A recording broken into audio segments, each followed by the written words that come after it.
Hey everyone, Nikolai Lee here. Welcome back to the channel. Today we are going to be reviewing one of the most fundamental kicks in all of martial arts, the front kick. So whether you practice karate, Hapkido, Taekwondo, it doesn't matter.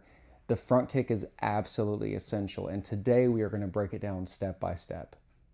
By the end of this video, you'll understand the proper mechanics of the kick, the muscles that are being engaged to achieve the movement, as well as learning the common pitfalls that beginners face. Let's do this.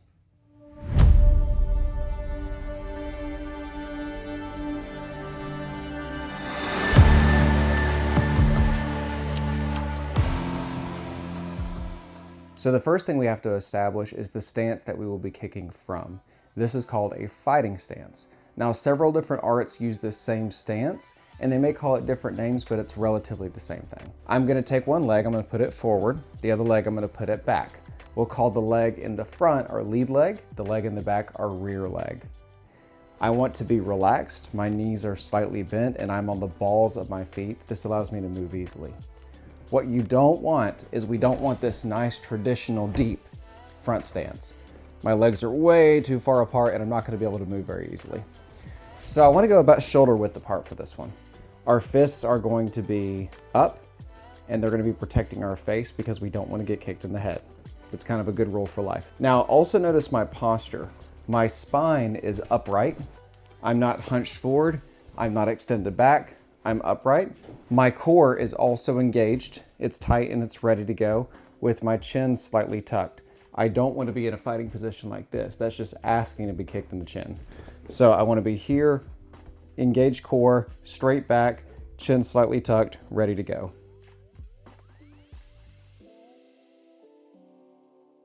Okay, so now let's talk about the phases of the front kick. There are four main phases. You have the chamber, the extension, the impact, and the retraction. Chamber means that our foot, we're in this fighting position or fighting stance. Chamber means that our foot is going to come up and be ready to engage. So it's like you are locking in a spring so that it can shoot forward. So step one is we're going to chamber. Step two is we're going to extend. Step three is we are going to have impact. And then step four is that we are going to retract or we're going to bring the leg back in.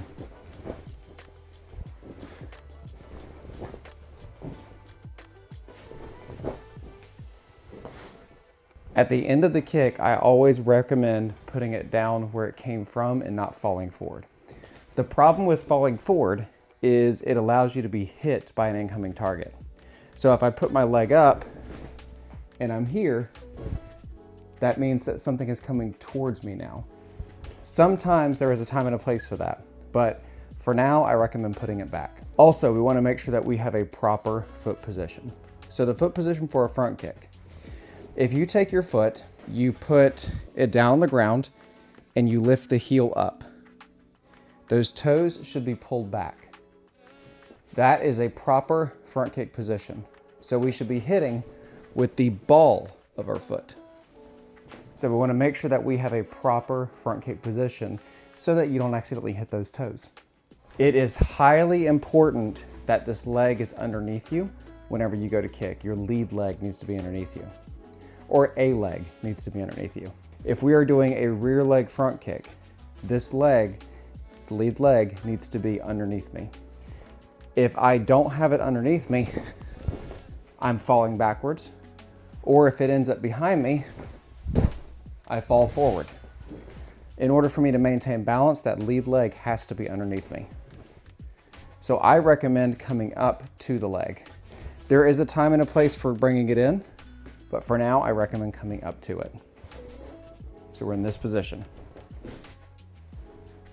You'll also notice that I am pivoting on that lead leg. As my foot comes up, I'm allowing this to rotate. What I'm not doing is picking up my toes and rotating on my heel. It's hard to balance on a ball, on a round object. It's easier to balance on something flat. I'm going to lift my heel up and allow my foot to turn. As I bring up the leg, I'm going to rotate this lead foot. And I'm already in the proper front kick foot position.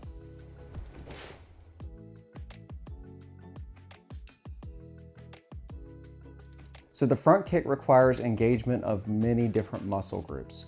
One of the first groups I want to talk about is the quadriceps muscle. The quadriceps job is going to be to extend the leg. So if we had this leg out in front of us bent, the quads connect right here on the tibia. It's 4 muscles that run together in the same direction here. So as it connects onto the tibia and they shorten, it will cause the knee to extend. So it's like if you put your hand here and pulled back, that is the movement of the quads.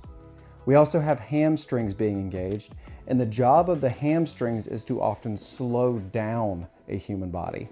The hamstrings are being engaged in the kicking leg, but even more so in the standing leg. So as I bring this leg up, my hamstrings are tightening up on this side, locking in the knee and allowing it to stabilize. I'm also engaging my glutes. So your glutes are your butt muscles. So I'm engaging this side and this side, both, the kicking leg and the supporting leg. The bottom leg, the supporting leg, is engaging just slightly more so that I can rotate that hip over. Now, there are different jobs for different glutes. One of those glutes is called gluteus medius, and its job is to lift up the opposite side. So the left glute med's job is to lift up the right hip. So not only are we getting stabilizing of this hip, but we're also getting stabilizing of this hip. So we have 2 big bones in the lower half of the leg. We have tibia on this side, fibula on this side. Now tibialis anterior's job is going to be to pull those toes back. So the ability to lift these toes back allows us to get that proper front kick foot position. The last muscle I want to talk about is the iliopsoas. It's made up of 2 different muscles. We have the psoas muscle that connects from the lumbar spine. It will dive downward and forward through your body. Then we also have the iliacus that's on the inside of the pelvic brim. Whenever those 2 muscles form together, they form the iliopsoas. That will connect onto your true hip. Not up here, not what we're used to saying our hips hurt in the South, right? It's our true hip, where our actual hip hinge happens. And what happens is as that muscle shortens, it will cause that hip to go into flexion. So that is what's bringing up our leg. Hey, if you're enjoying this tutorial, please consider liking the video and subscribing to my channel. Your support helps me make more videos like this one.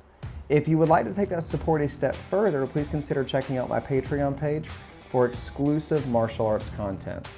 On that page, you can find blogs, you can find downloadable PDFs of anatomy for martial artists, as well as my original martial arts journal. If you would like to check out that Patreon page, I will leave the link down in the description below. Now let's get back to that tutorial.